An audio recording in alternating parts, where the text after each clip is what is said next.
তীব্র শীতে নাজেহাল জনজীবন, কয়েকটি জেলার উপর দিয়ে বইছে মৃদু থেকে মাঝারি শৈত্যপ্রবাহ। এ নিয়ে আরো জানাতে পঞ্চগড় ও চাঁপাইনবাবগঞ্জ থেকে যুক্ত হচ্ছেন আমাদের সহকর্মীরা। শুরুতেই পঞ্চগড়ে চলে যেতে চাই, সেখানে রয়েছেন সহকর্মী হোসেন রায়হান। রায়হান, পঞ্চগড় সেখানে শীতের প্রকোপ বরাবরই কিছুটা বেশি, আজ কেমন দেখছেন শীতের তীব্রতা? লীলা, আজ পঞ্চগড়ের তাপমাত্রা বিরাজ করছে 7.5 ডিগ্রি সেলসিয়াস। আপনাকে জানিয়ে রাখি, এই মৌসুমের সর্বনিম্ন তাপমাত্রা এটি।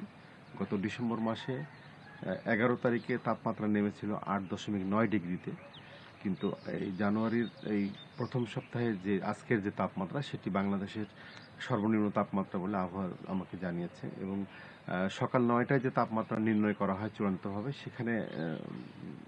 সেখানে তারা বলেছে যে আরও তাপমাত্রা কমে যেতে পারে। আবহাওয়া ইতিমধ্যে পূর্বাভাস দিয়েছিল যে পুরো জানুয়ারি জুড়েই কিন্তু একাধিক মাঝারি শৈত্যপ্রবাহ এই অঞ্চলের উপর দিয়ে প্রবাহিত হবে, সেটি কিন্তু বাস্তবায়ন হতে শুরু করেছে। আপনি জানেন যে বিগত 2 সপ্তাহ ধরে পঞ্চগড় জেলার সার্বিক যে জীবনযাত্রা, সেটি মারাত্মকভাবে বিপর্যস্ত হচ্ছে। পাহাড় থেকে বিকাল থেকে রাত পর্যন্ত সারা রাত ঠান্ডা বাতাস প্রবাহিত হচ্ছে। পাশাপাশি দিনের অংশে সূর্যের আলো সেভাবে মানুষ পাচ্ছে না, ঘন কুয়াশা, সব মিলে একটা বিপর্যস্ত অবস্থা বিরাজ করছে এলাকার মানুষের মধ্যে।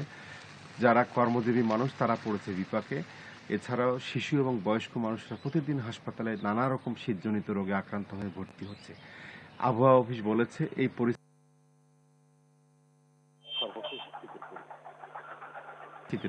হিরন আরও মিনারেল ওয়াটার মাত্র 50 পয়সায় প্রতি লিটার।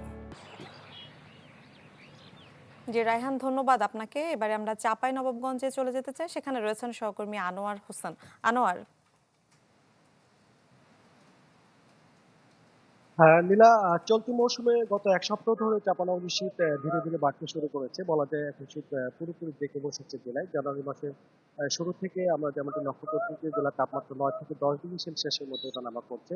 এবং স্থানীয় কৃষি আবহাওয়া অফিস যেমনটা আমাদেরকে জানিয়েছে যে আজকে ভোর 6টায় তারা তাপমাত্রা রেকর্ড করছিল, সেটি 9.2 ডিগ্রি সেলসিয়াস, যা গতকাল ছিল 9.4 ডিগ্রি সেলসিয়াস। অর্থাৎ আজকে আরো 2 ডিগ্রি সেলসিয়াস তাপমাত্রা কমেছে। এছাড়া আবহাওয়া অধিদপ্তর জানিয়েছে যে আগামী কয়েকদিন এই শীতের তীব্রতা আরো কিছুটা অব্যাহত থাকতে পারে। এছাড়া এই শীতের প্রভাব পড়েছে পুরো জনজীবনে। সকাল থেকে দুপুর পর্যন্ত কুয়াশাচ্ছন্ন আবহাওয়া থাকছে। যদিও কুয়াশার ঘনত্ব তুলনামূলক কম হলেও হিমেল বাতাসের কারণে শীতের অনুভূতি কয়েক গুণ বেড়ে গেছে। সূর্য তেমন ভাবে না ওঠায় দিনের বেলাতেও ঠান্ডা অনুভূত হচ্ছে। এর ফলে শহর এবং গ্রাম অঞ্চলে স্বাভাবিক জীবনযাত্রা ব্যাহত হচ্ছে। বিশেষ করে নদী তীরবর্তী এবং চর অঞ্চলে শীতের দাপট আরো বেশি। পদ্মা, মহানন্দা এবং পাগলা নদী ঘেঁষা ইউনিয়নগুলোতে কুয়াশার হিম বাতাসে মানুষ সবচেয়ে বেশি কষ্টে রয়েছে। তো সকালের কুয়াশার কারণে আন্তঃজেলা এবং স্থানীয় সড়কে যানবাহন চলাচল করছে অনেকটাই ধীর গতিতে। ভোগান্তিতে পড়েছেন কর্মজীবী মানুষ এবং শিক্ষার্থীরা। আবার সন্ধ্যা নামার সঙ্গে দেখছি যে শীতের তীব্রতা বাড়ায় মানুষ দ্রুত ঘরমুখো হচ্ছে। এছাড়া সকালবেলায় মাঠে ঘাটে কাজকর্ম শুরু হতেও দেরি হচ্ছে। তো শীতের এই দাপটে সবচেয়ে বেশি কষ্টে আছে দিনমজুর, রিক্সা চালক এবং খেটে খাওয়া মানুষ। কাজের সময় কমে যাওয়ায় তাদের আয়ও প্রভাব পড়ছে। পাশাপাশি শিশু ও বয়স্কদের স্বাস্থ্য ঝুঁকিও বাড়ছে। তো সবচেয়ে বেশি দুর্ভোগে আছে নদী অববাহিকা চর অঞ্চলের মানুষ। বিশেষ করে শীত বস্ত্রের অভাবে তারা চরম কষ্টে দিন কাটাচ্ছেন। দ্রুত তারা সরকারি সহায়তার দাবিও জানিয়েছেন। তো সব মিলিয়ে চাঁপাইনবাবগঞ্জের শীত এখন শুধু আবহাওয়ার বিষয় নয়, এটি সরাসরি প্রভাব ফেলেছে মানুষের জীবনযাত্রা, স্বাস্থ্য এবং কর্মসংস্থানে। লীলা। আনোয়ার, ধন্যবাদ আপনাকে।